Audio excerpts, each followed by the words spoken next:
A first priority and effectively the umbrella priority is this idea of winning back trust. Now, recently, the force has been hit by a series of scandals, including the murder of Sarah Everard, the strip searching of child Q, officers being caught exchanging deeply offensive messages, and of course, Dame Cressida Dick quit as a commissioner in February. So how do you go about rebuilding a police force when the public really seem to have lost trust? Well, joining us now is a very interesting person with real expertise on this issue. Commissioner William J. Bratton was the former commissioner of the New York Police Department, and he's now executive chairman of Teneo Risk, and he joins us now. Commissioner, welcome to the programme. Good to be with you and your listeners. Good morning.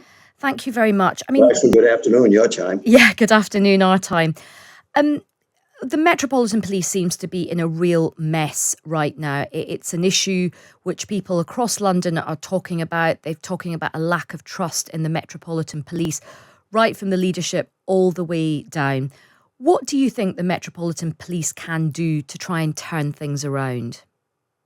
Well, first and foremost, and this was discussed during my recent trip to London, the policy exchange, Dean Godson, the director, invited me over to participate in a series of panels and meetings discussing this issue, but particularly the selection process for the next leader of the Metropolitan Police.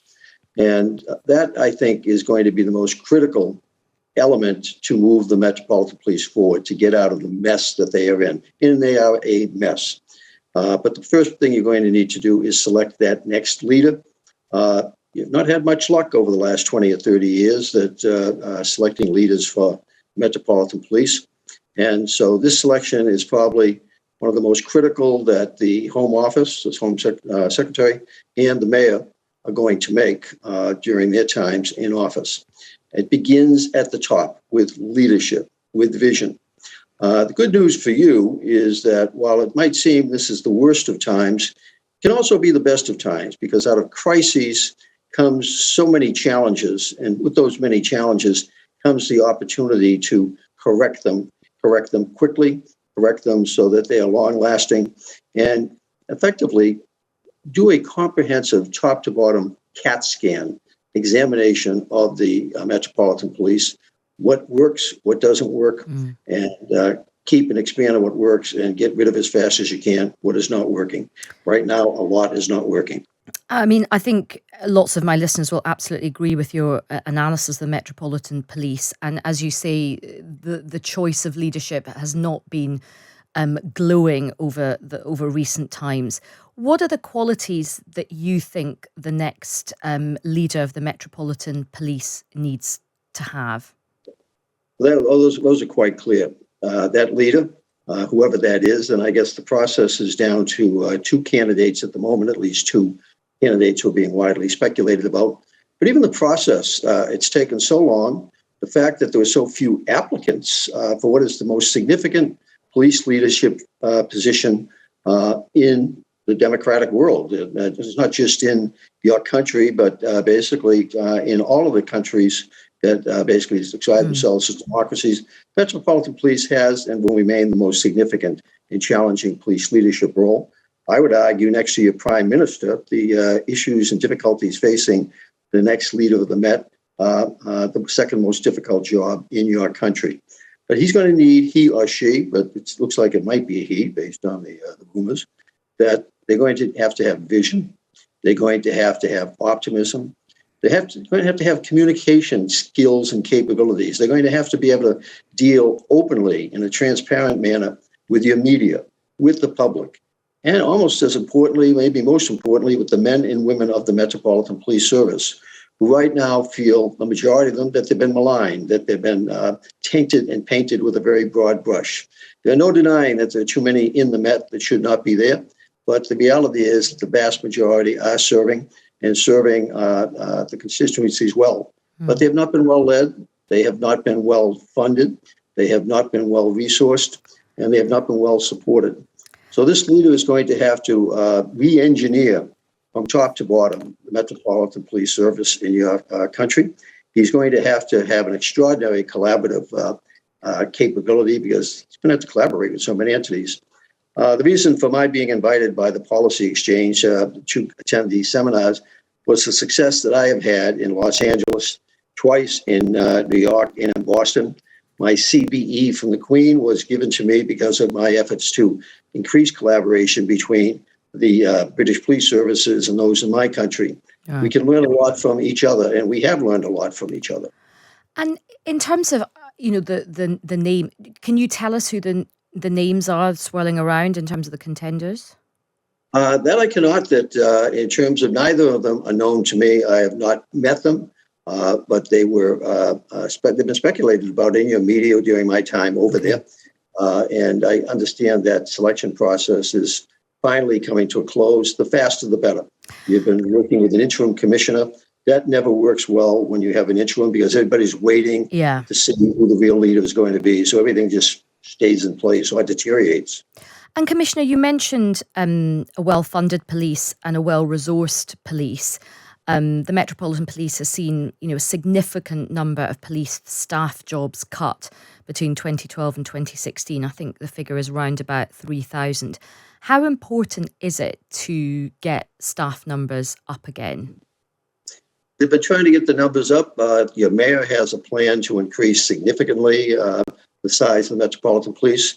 I think you made an extraordinary political mistake back in 2012. I watched it very closely because I've been through several of those crises in America. Effectively, the term we've been using in America recently, defund the police, which has finally been thrown aside. People recognize you need to refund the police, put more resources into training, et cetera. Otherwise, you'll get what's happened with the Metropolitan Police over the last 10 years. You can't cut the force by 20%, close 39 police stations, close Bramshill, effectively under-resource them, and increase the responsibilities. And effectively, that's what's happened. In the 21st century, responsibilities of police have increased significantly, dealing with social media issues, with cybercrime, with the issue you always have to deal with, unfortunately, our country, terrorism. That, is a terrible political mistake. And at the same time, you also created a new policing system of elected police commissioners. Well-intended effort, but you had so much churn going on at the same time. And then, unfortunately, you churned through an awful lot of commissioners in a very short period of time. I think you went through 3 of them in about 6 months over there. So that underfunding of the police seems to be now being corrected, but it's going to take a while. And a word of caution, while there is a desire to hire thousands of more officers, you cannot let your standards be reduced to hire those officers, or you'll have nightmares for decades to come as they come on the force and if they don't have the requisite skills to win back trust. This is a wonderful opportunity, but you're going to have to be very careful in terms of how you put it all together. And that's where the skill set of your new commissioner is going to be absolutely essential. I've had the great good fortune of being able to do it in New York City, with a resultant 90% decline in homicides, 80% decline in crime in a city by 2018, which was the safest it's ever been. Same story in Los Angeles. I was able to implement a federal consent decree, which is the equivalent in many respects of your special police measures, which the Inspector of Constabulary has just established for the Met. And I guess has established also for 7 or 8 other police departments in your country. So there's issues in the Met that need to be looked at closely in some of your other agencies over there also. And final question to you, Commissioner. You mentioned the word trust there, and that does feel like it has hemorrhaged from the Metropolitan Police. There has been long-standing issues with the Black and Asian and minority ethnic communities ever since the murder of Stephen Lawrence, the Macpherson inquiry into the Metropolitan Police, which found it was institutionally racist. Of course, the recent absolute shockwave in the Metropolitan Police in London was the murder of Sarah Everard, murdered by someone from the Metropolitan Police. And of course, then the fallout, the handling of the vigil, and Cressida Dick's comments in the aftermath, which seemed incredibly crass to a lot of women, including myself, when she said, if you're being attacked, flag down a bus. How does this new leader, this new commissioner, go about building trust with minority communities, but particularly women in London right now who are frightened, scared, and very angry with the Metropolitan Police? The incidents you referenced are your George Floyd moments. That George Floyd, the murder of George Floyd by a police officer in my country in 2020 caused incredible reduction in trust across all parts of society, not just the minority community. Similarly, I think that those events that you talked about, as well as all the other scandals, have diminished the trust. I think the survey I saw while I was over there went from 68 down to 51%.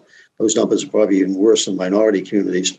No, a first priority and effectively the umbrella priority is this idea of winning back trust.